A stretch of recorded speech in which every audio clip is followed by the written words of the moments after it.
what is Dajjal, how to construct the basic picture of Dajjal, because we have too many philosophies, stories coming about Dajjal. It's a system, it's the world politics, it's it's the power of the economists, or is it a man in flesh and bone? Well, first and foremost, it is, I don't know why people actually start to confuse our own people by saying this is not a man. Ibn Sayyad is another example of why he's a man. Yeah. You know what I'm saying? He's definitely a man. Ibn Sayyad is not a system. Yeah. He was a man. So take it from the people who were taught directly by the Prophet ﷺ. And in this case, Ibn Sayyad, case the Prophet ﷺ himself was there. Yeah. Okay. So it's not a system. Is there a preparatory kit for the coming of Dajjal? Could be, but we're not talking about that right now, because I just told you the hadith itself says that it's going to be a very dry period for the planet. People are going to be dying from hunger before he comes, because there's not going to be any agriculture left. But this man is a man. This guy is a human being in flesh, and this man is going to be at such a level of charisma, potential for leadership. The guy can time travel. He knows some stuff. You know what I'm saying? And besides, he's going to be claiming to be Messiah. So Messiah is a man. Yeah, but not a system. Not really, because Messiah is also a god for 3 billion people. You know what I'm saying? So he could be flying in the air for all we know at this point of the argument. But what I'm trying to say is that this man has to have a flesh and bone for Muslims to follow, because Muslims are going to follow him blindly. Most of the women, for most of the following of his is going to be of women. Yeah. Not most of the women of the planet are going to follow him. That's not the hadith. Yeah. So it's not about an anti-feministic thing that I have an opinion for. Okay. His following will have more women. Okay. You know what I'm saying? Mm-hmm. So what I'm trying to say is that this guy has to be a charismatic leader with a lot of leadership capabilities, which are going to be manifested literally on his everyday persona. And he's going to have a lot of attraction in terms of his spirituality. He will be very correct in doing whatever he's going to be doing. He will be sinless. This guy will be sinless. The first sin of the Bible that the book of Revelation talks about the Antichrist, it says that he will be made a king of the kings until he's going to hold the temple. And after his reign, he's going to somehow he's going to all of a sudden proclaim the original sin, which is incest, and he's going to allow a man to marry his sister or daughter. And that's the first strike on the temple and the church, and that's where the declaration of Antichrist is going to come in, which means also in the Bible and in the Hadith that this man is going to be better than the Pope, better than any rabbi, better than any scholar that we have of Islam. This man will be right on the top of the hierarchy of how correct he's going to be. And that's why most people are going to follow him. And on top of that, we will have a lot of gimmicks. He's going to be pulling a lot of things from thin air, and But I personally think that's going to come in. The miracles are going to come later on. He's going to first and foremost not convince people through miracles. There's a hadith which says that a man will tie up his family, his women especially, with the chains so that they don't go follow this man, but they'll be breaking the chains and going.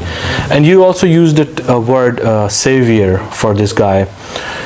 I want to ask you, like, since my childhood, I've always, like, I've grown up, my friends, everyone I know, with the concept, like, at the time of the coming of the Dajjal, it's going to be like the whole world's going to be in the chaos. There's going to be too much wrongs going on in the society. It's going to be, the world would have turned to hell, and at that time, the Dajjal's going to come with the kafara written. Yeah, so it's going to be very obvious. So is it going to be like this, or it's going to be a different? This is the psychology of a regular Muslim. That it's like whatever the psychology of Al-Qariya is, very close to the Dajjal time. Some sort of chaos, some sort of devastation going on here and there at a personal level as well. But no, it's not. The worst part about Dajjal is the best part about Dajjal. Wow, how do you define that? The best part about Dajjal is the world is going to go through hell of famine and drought, and agriculturally, the world is going to go barren for many years before Dajjal comes in. So the time of Dajjal is the best time in the planet. The history of the planet would not have seen that kind of prosperity and resources, because this guy will be raining like anything. This guy will be showering money. This guy will be producing dead relatives. What else do you ask for? Psychologically speaking, this is not even in our psychology. We never ever we're not trained on this psychology that the happiness is to get your dead relatives back. We don't expect it. So this is beyond the current state of psychological affairs at this when he's going to come in. But we still know that if your child is dying and a doctor heals him, how thankful we are to the doctor. That's not going to cut it. What if your child dies and he brings him back? That's way bigger of a state. So the prosperity is not even imaginable. This planet is going to be so happy in the time of Dajjal. It's the happiest time ever. World peace. That ideal state, that is what Dajjal is actually eyeing out on, and he's going to get most of it. So you mean to say, like, the way he's going to be known to the people is through the prosperity he's going to bring? He is. He's going to be not as a person who's going to be a killer, like, shooter, and hunting for. No. This is not. Those people are most people are going to be having the time of their lives. Imagine, why would anyone follow this guy in such grand numbers? I'm talking about billions here. This is very evident that since, of course, we know through hadith that whatever he can do, since he's going to be doing it, he'll be speaking every language of every person. He'll be doing it's like Santa Claus amplified. You know what I'm saying? This guy is going to come in and is going to be showering gifts, and these gifts are not just temporary gifts. This man is bringing people from the dead. This guy is making your agriculture the strongest thing. And when I say agriculture, all of a sudden your psychology is suppressed a little. I'm talking about those kind of bearing of the land which this planet has not even seen. You know what I'm saying? This is something which only Jesus Christ or a prophet can do, and grow that sort of fruit from the harvest that's not even possible for that kind of technology which we have right now. So this is something which we better understand. We got to reconstruct our psychology, and do not think that the chaos is a sign of Dajjal. No, prosperity is a sign of Dajjal. Otherwise, what kind of deception are we looking at? This guy is so clear. He's got a kafara written, and he's claiming to be Jesus, and he's got one eye. He's got one eye. That's also another deception. That people think that he's going to have one eye and we're going to spot him. What kind of deception do you think he is? Every Tom, Dick, and Harry knows that. He's a one-eye guy claiming to be God. Are you kidding me? This is not how it's going to be. At least not in the beginning anyway. Because Sahabas never even. They did not have that psychology that one-eye guy, so he's got to be Dajjal. Because Ibn Sayyad did not have one eye. You know what I'm saying? And nor did Tamim ud-Dari talk about his one eye. He just said there's a man in shackles. He never said this guy had one eye. This guy is going to have one eye at some point in time, because the Prophet describes his eye. Whatever is going to happen to him, happened to him. But Ibn Sayyad is our missing piece of this puzzle of how to construct our psychology really well. This guy has to be... That's a very, very important point, actually. Ibn Sayyad had both eyes, right? So Ibn Sayyad was a regular guy. So why would they doubt him for Dajjal? Nobody said, Prophet ﷺ, you said Dajjal is going to have one eye. This little boy has two eyes. You know what I'm saying? So this is something which is part of his repertoire, where he's going to have a very, very attractive personality in terms of whatever he looks like or whatever he behaves like. And this is something which people are not realizing, that the more knowledge that they gain, the bigger fitna it is going to be, because the number of people who are not going to be knowledgeable, which is still true, it was true till since ever, forever, that most of the people do not have the knowledge. So those people will be banking towards whatever is the savior at that point in time, and people with some sort of wisdom will know that there's something fishy, if not everything, that they will have some sort of hints that there is something missing in this version of Jesus, or the timing of, or the way is the whole pattern that people are going to be seeing at some level, because kafara on the forehead is too big of a sign. Yeah. Too big of a sign, I mean, that's not a fitan. Yeah. If I can see kafara, then why? This is not a fitan. This is not even a trial. Yeah. This is not in any meaning of the word fitan. Yeah. Of helplessness and powerlessness, or of confusion. If I can see kafara written on somebody's head, I'm sorry, he can he can turn the whole sun into something else. No, like, dude, I'm sorry, but there's something on your forehead, man. Because I read about this very thing. Yeah. So I know it's raining because you just said kun.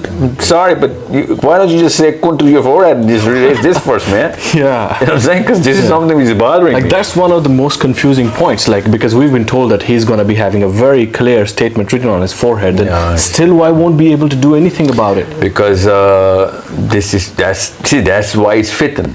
Yeah. Because the power of ignorance and emotional flurry is going to be at its magnificent peak, and you'll be left alone, and not alone in Brazil or China. You'll be alone in your own houses, where your own mothers and fathers and sons and daughters will be ridiculing you and spitting on your face that you're the guy who's actually taking us to hell, because they could see heaven at that time, and not just this worldly heaven. They'll be actually talking about the real heaven, because at one point in time the Dajjal is going to be promising the real heaven. You think the Dajjal is not going to be religious, man? Everything in Hadith is about religion. Everything in the Bible is about religion, the religiousness of Dajjal. Dajjal will be carrying heaven and hell. Dajjal will be saying God. These are all religious terminologies. This man is not going to be a secular liberal. This man is going to be a right-winger. This man is going to be a rabbi or a priest or a Maulvi for all we know. This man is going to be a prophet in his own claim. So he can't be talking about sin. No one who wants to go do some party will be going towards the Dajjal. People will be actually going towards a salvation. Wow. This man is all religious in all the texts of all the prophets, that this is a religious man coming in. I'm not even talking about those right-wingers who are right-wingers in this current political arena. We all know they're not religious people. Donald Trump represents the right wing. Yeah. Pakistan has a right-winger party before this one. Yeah. So, and even this one claims to be. But the point is, these are not religious scholars. Everyone, and they even claim to be, and people don't think of them as religious scholars. Let alone a prophet. Let alone God.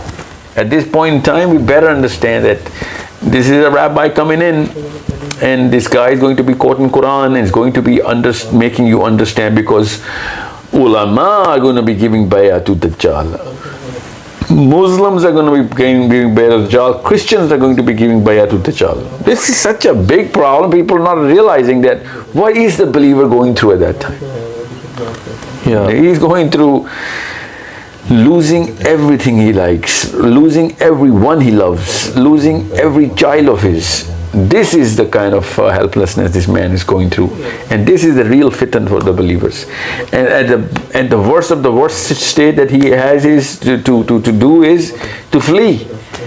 I mean, it's like the state of Badr, father fighting against the son. Literally, the fight of the battle of Badr, when Abu Bakr Siddiq is fighting against his own son. You understand me? But in this case, you won't even be able to fight.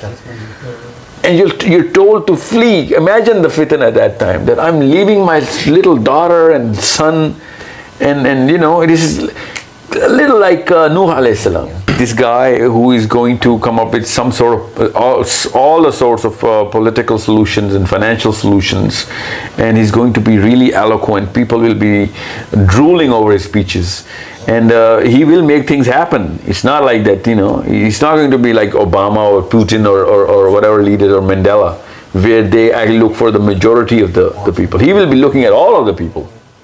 Mandela looked for the South African black race. Trump or Obama is for the Americans. Putin was for the Russians. There is no global leader right now. We don't even have a psychology for a global leader. This is the first time this global leader is going to come in and start to join every religion together, just like the Pope tried to do once, and he was deemed as the Antichrist, because it is a psychological construct of the Christians that he's going to first and foremost come up with a unification plan. But we should also, as Muslims, know that this guy is going to come up with awesome solutions. But this man is also going to be claiming to be Isa before the real Isa comes, right? Yeah, well, that's my opinion, because the dream of the Prophet ﷺ is so clear about what Dajjal was doing in the dream. When the Prophet ﷺ dreamt that he saw Isa ﷺ doing a tawaf in the Kaaba, and with his hands on the shoulders of two different people, and they were helping him, and all behind him the Prophet ﷺ said that I saw Dajjal literally mirroring Isa alayhi salam and doing the tawaf in the Kaaba. So that means that Dajjal is going to do whatever Isa alayhi salam did in his first coming, and he was just mirroring him to know what kind of knowledge and what kind of attributes Isa alayhi salam carried through divine means of Allah subhanahu wa ta'ala. This guy is going to have that access through all the other means, and even if they are divine by Allah subhanahu wa ta'ala, they're just as a tester or trial for us. Before we go to Al-Kahf, you were saying something about the relationship between these three surahs. So how is Bani Israil linked to Al-Kahf? What's special about Bani Israil? Psychology. In the context of Al-Kahf. Psychology of Muslim has to be built over Surah Bani Israil. I think this is the most important surah in terms of the psychological strength of a Muslim in the time of Dajjal. And what is the psychology Surah Bani Israil is creating? It is creating a very clear psychology that a Muslim should be casual about believing that time travel is a very normal thing. Time travel. Yeah, Surah Bani Israil talks Bani Israil, another name is Isra al Miraj. It's the night journey and ascension. Yeah. Okay.